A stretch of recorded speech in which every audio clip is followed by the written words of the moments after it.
Dacian's men had me backed against the wet stone of the alley wall, and the rain had not let up once since the moment I first heard footsteps behind me that were not my own. "You are still the auction house's property," the taller one said, "until a formal claim is entered. You do not get to simply walk away from that." "I already walked away from considerably worse than you," I said, and it was true.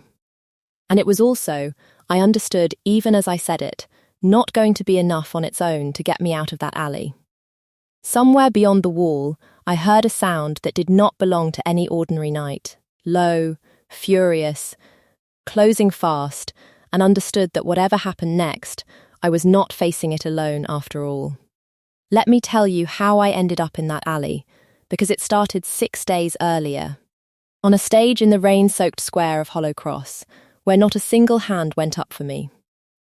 I was 23, and I had spent the year before that stage learning exactly what it costs an omega when the man who was supposed to claim her stands in front of the whole village and says, plainly, that he has changed his mind. It is called the reckoning, in villages like mine, an old custom, half-shamed even by the people who still practiced it, in which an omega rejected and left unclaimed for a full year is auctioned into a household's indentured service, her labour sold to offset the dishonour her family is assumed to carry for the rejection. I had spent that year working my father's forge to the bone, rather than sit idle, waiting for some other man to want me, and it had not mattered in the slightest. The year ended. The auction proceeded exactly as tradition demanded. My own rejection had come from a man named Roswell, a tanner's son I had known since childhood, who had courted me for the better part of a year before standing up at a village gathering and announcing, without warning, that he had changed his mind and intended to court the miller's daughter instead.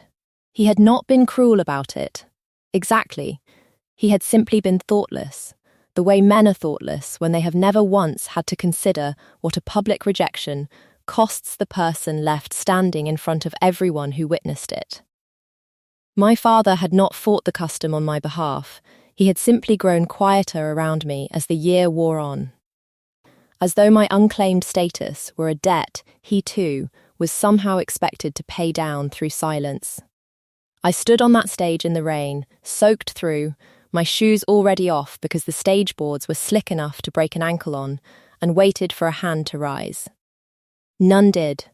I do not fully know why, standing there, I expected it to hurt as much as it did. I had told myself for weeks that I did not care whether anyone bid, that indentured service to a stranger's household could hardly be worse than another year of my own village's pity.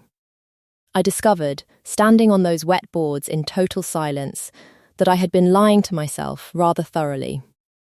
The auctioneer cleared his throat, some formal phrase about default claim rising to his lips. And I decided, in that exact moment, that I was not going to stand there and listen to him finish it.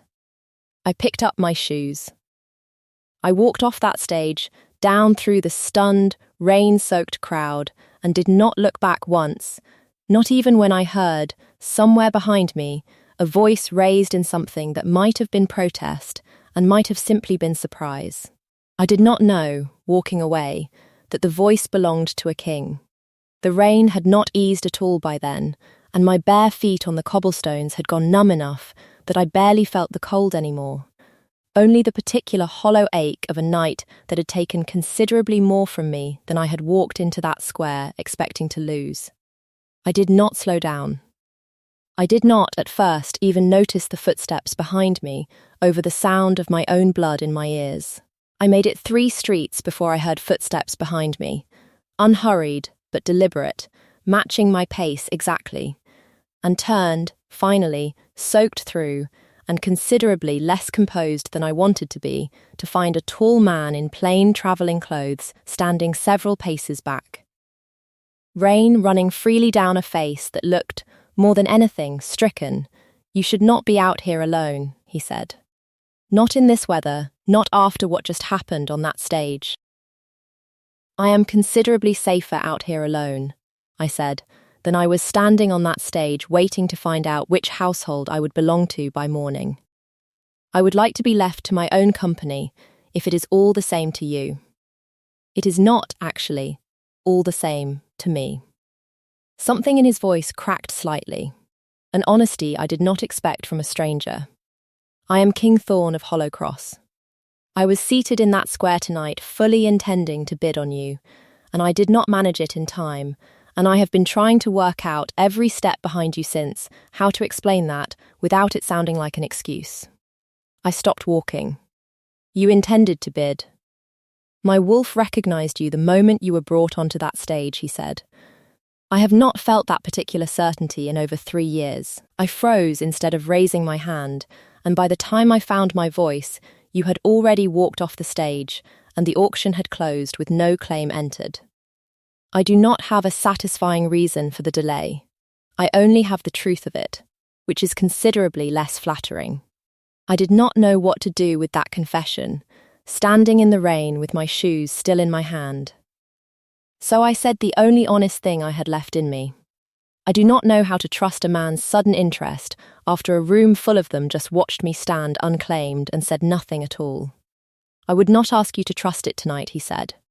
I would only ask you to let me walk you somewhere dry and explain myself properly, before either of us catches a fever standing in this street arguing about it. I did not fully believe him. I was also, by then, cold enough that pride alone was not going to get me through the night, and I let him lead me to a modest inn 2 streets over, where the innkeeper's eyes went wide enough at the sight of her king dripping in the doorway that I nearly laughed despite everything. 3 years ago, he told me, that first night, staring at the fire rather than at me, I lost my mate to a fever no healer in this territory could break. I held her through the worst of it and could do nothing but watch.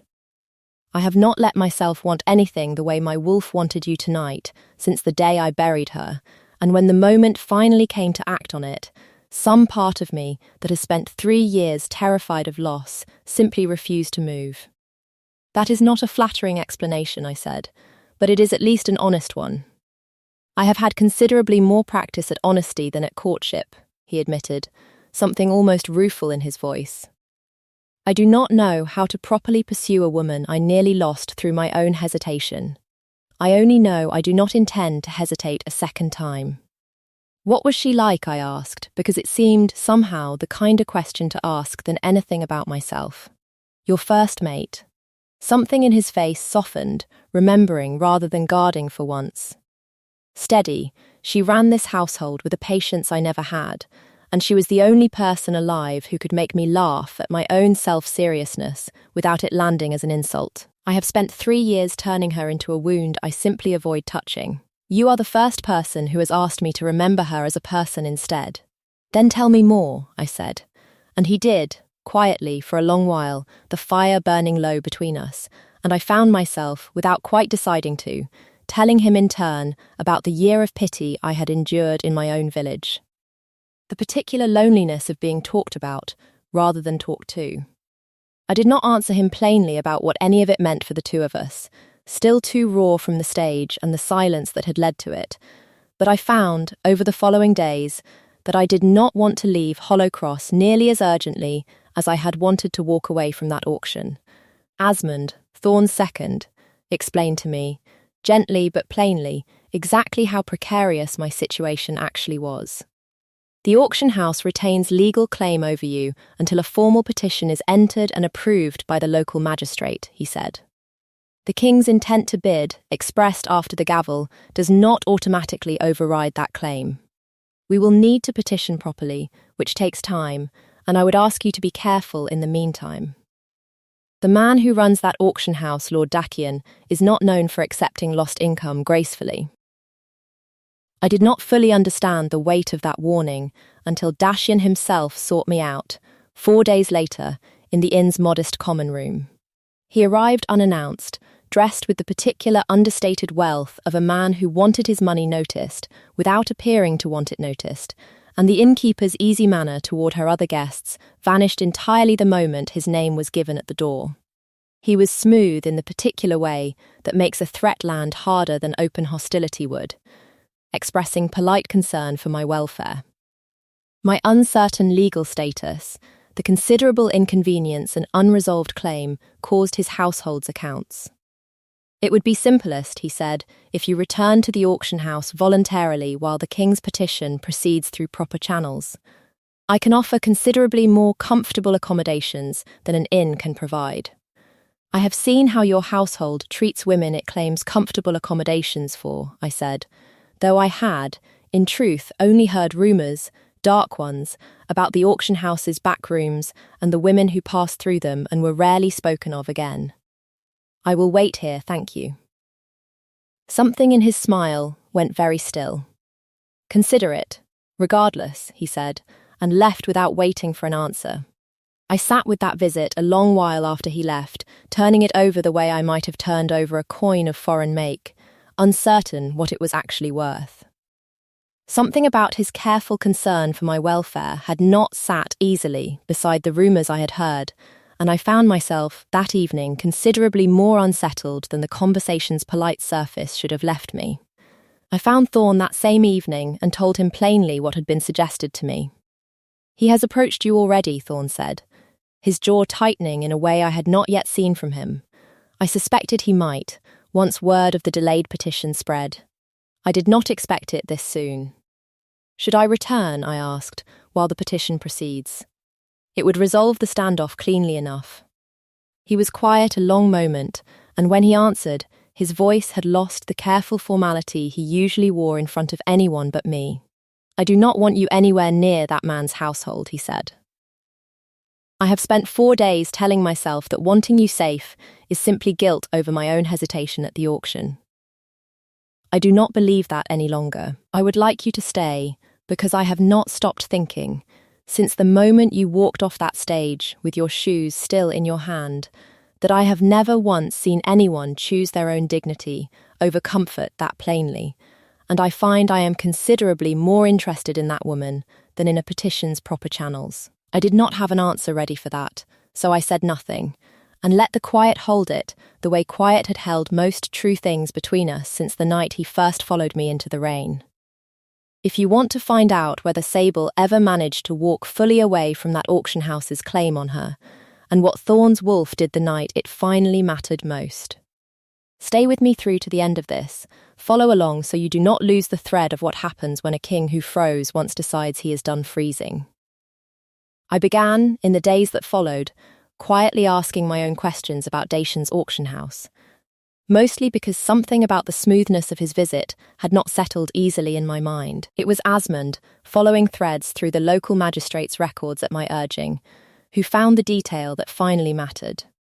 Every registered bidder present at my auction, it turned out, had been visited privately in the days beforehand by men in Dacian's employ, each conversation ending by more than one witness's account, with a quiet reminder of debts owed to the auction house, or favours that might be called in, should a bid be raised against Dacian's own private arrangements. My auction had not gone unbid by chance. It had been engineered to go unbid entirely, so that the fallback claim would default directly to the auction house Dacian controlled, a pattern Asmund discovered with growing unease. That matched at least 3 prior reckonings in villages along the same trade route, each one ending with an unclaimed omega, quietly disappearing into Dacian's household and never being seen in public again. I sat with that discovery a long time, understanding, with the particular cold clarity of a fact rearranging everything around it, that I had not simply been unwanted that night. I had been engineered to appear unwanted, deliberately, by a man who profited from exactly that appearance. I thought back to the faces of the men seated in that square, several of whom I had known my whole life, and understood now why more than one of them had looked away from the stage rather than meet my eyes. I had spent a full year believing my own village had simply decided I was not worth claiming. I understood now that at least part of that silence had been bought, quietly, in advance, and the knowledge did not make the humiliation of that stage any easier to carry, only considerably angrier. Something in me that had spent days simply grateful to be somewhere dry and safe stopped being only grateful. I brought the findings to Thorn myself. His face, reading them, went colder than I had yet seen it. He has been harvesting rejected omegas from this entire trade route for years, he he said, hiding behind a custom my own crown has been too slow to formally abolish.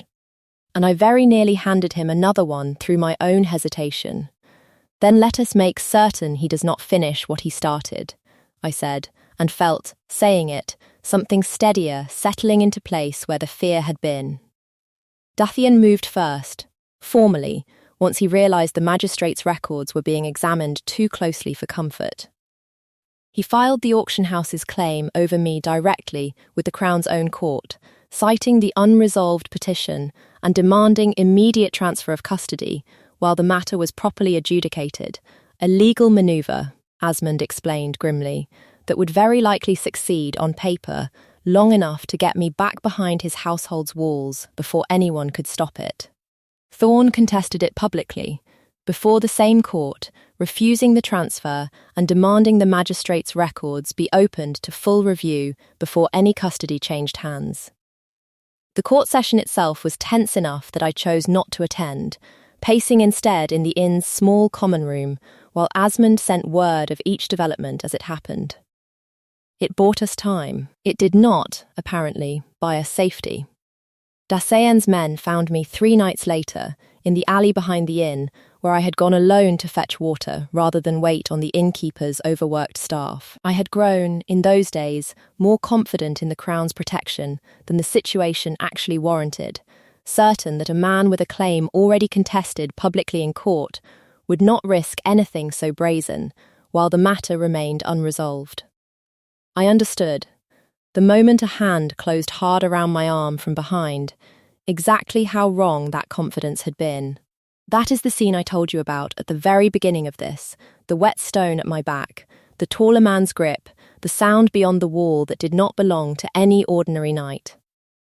Thorn's wolf cleared that alley wall in a single motion that sent Dacian's men scattering, and Thorn himself arrived a half-second behind it, hauling the man still gripping my arm away from me with a force that left no question about how close he had come to losing every ounce of composure he still possessed.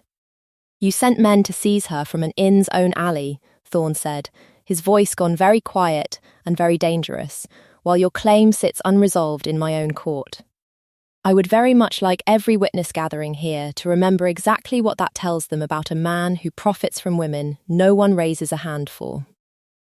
Asmund arrived moments later with enough of the castle guard to make certain no second attempt followed the first, and it was in front of that gathered crowd, inn staff, alarmed neighbours, and Decian's own retreating men. That Thorn's wolf finally did what it had failed to do on that rain-soaked stage 6 days earlier. It crossed the alley, sat directly at my feet, and lowered its head to the whetstone in front of every witness present, an open, undeniable claim no court record could later dispute or reframe as a technicality. "I froze once," Thorn said. "Quiet now. Only for me, though the whole alley could hear it. I am not freezing again." Dacian's auction house was seized under formal Crown order within the week. The magistrate's records made public evidence against every prior reckoning he had quietly engineered, and 3 other women from villages along that same trade route were found in his household's back rooms, frightened but alive, freed at last from a captivity that had gone unquestioned for considerably longer than it should have. Dacian himself was stripped of his holdings and his standing, escorted from Hollow Cross in considerably less comfort than the auction house he had run for years. Thorn found me afterward in the same inn where all the true things between us had begun, holding the plain leather shoes I had carried off that stage, rather than let the wet boards take them from me. "I have spent 6 days trying to prove to you that I was not simply a man who hesitated once and regretted it," he said. "I do not think nearly losing you in an alley was the demonstration I had intended." "It worked anyway," I said, "though I would ask you not to repeat it. I do not intend to make a habit of it." He looked at the shoes still in my hands, then at me. Something in his face finally losing the last of its grief-worn caution. I do not know how to properly court a woman who walked off an auction stage rather than wait to be chosen. I have spent 6 days trying to work out how to be worth the choosing instead. "You already managed it," I said. "You told me the truth about why you froze, and you have not stopped showing up since. That is the only thing you ever needed to do. When he kissed me, careful and certain, a man who had spent 3 years afraid of exactly this and had finally decided the fear was not going to win, I felt something in my chest, some old defended distance I had built the night no hand rose for me, finally settle. He claimed me before the full court a month later. His hand steady on the old iron circlet as he set it on my head himself, in front of every noble who had heard, by then, exactly how their grieving king had chased an unclaimed omega through the rain, rather than let his own hesitation cost him twice. Asmund stood near the front of that hall, looking, for the first time in 6 days, entirely unworried. Not every voice in that hall welcomed it easily. One elderly duke asked, pointedly, whether a king ought to build his household around a woman first found unclaimed at a rejected omega auction. Thorn answered him himself, plainly, before I had even decided whether the question deserved a response at all, that the very custom the duke referenced had just been proven, publicly, to be a mechanism for trafficking rather than tradition, and that he intended to spend his reign making certain no other woman's worth was ever again measured by a silent room's cowardice. The Duke did not raise the subject again. 6 months later, I stood in that same square where the auction stage had once stood, now cleared and repaved, holding a letter from my father in one hand and the plain leather shoes, resoled and cared for now, in the other. My father's letter asked, carefully, whether it was true that the daughter no one bid on was Queen of Hollowcross now. I wrote back that it was true, and that the reckoning itself had been formally abolished by royal decree before the season's end, so that no other omega would ever again stand where I once stood, waiting for a hand that might not rise. Asmund had stopped bracing every time Dacian's name came up in court proceedings, mostly, now that the man sat stripped of standing rather than running an auction house. The 3 women found in his household had each been given the crown's own support in rebuilding whatever life the reckoning had once stolen from them, and I made a point of visiting each of them myself, when I could, because I understood better than most exactly what that particular silence costs a person. And Hollowcross, once a village that had watched me stand unclaimed in the rain without a single hand rising, had quietly become known instead for the Queen, who had simply picked up her shoes and kept walking rather than wait for anyone's permission to matter. My father visited twice in those 6 months, considerably more careful with his words than he had ever been while I lived under his roof. And though I had not forgotten the year of pity I endured with his quiet participation, I found I did not need to hold it against him forever to hold it at all. Thorn never once pushed me toward a reconciliation faster than I wanted to move through it. The same patience he had shown me since the night he first followed me through the rain, and I had come to understand that patience as the truest measure of the man beneath the crown. Thorn's wolf, for its part, had never fully returned to whatever careful restraint had governed it for 3 grieving years. It still crossed rooms without permission whenever it decided I had been out of its sight too long, still settled at my feet during council sessions with a devotion the court had stopped finding remarkable, and I had come to understand that particular lack of restraint not as an embarrassment, but as the truest apology a king's wolf knew how to give for the one night it had failed to move in time.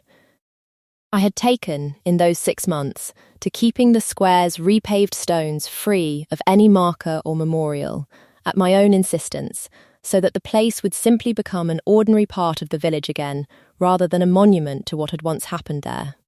Some wounds heal better without a plaque reminding everyone where they occurred. I preferred to let the square belong to market days and children playing, rather than to the night it had once tried to define me by. I turned the worn leather shoes over in my hands and thought about the woman who had stood on that stage 6 months earlier, soaked to the bone, certain of nothing, except that she was not going to wait 1 more second for a room full of silence to decide her worth. She had no idea, that rain-soaked night, that walking away was about to become the exact thing that made a king finally move. She only knew she was done standing still for people who would not choose her. I like to think she would be glad, now that she never looked back. Do you think Thorn would have found his courage eventually, on his own? Or did he need to watch me walk away first to understand exactly what freezing had nearly cost him? Tell me your theory in the comments, and if you want to stay in this rain a little longer, comment the shoes and I will know exactly what you are asking for. Thank you for walking through that storm with me. Wherever you are listening from tonight, welcome to Hollow Cross. Follow along for the next story from this side of the border. There are more kings in these hills learning, sometimes too slowly, that the ones worth chasing are usually the ones who stop waiting to be chosen. And I intend to tell you every one of their stories.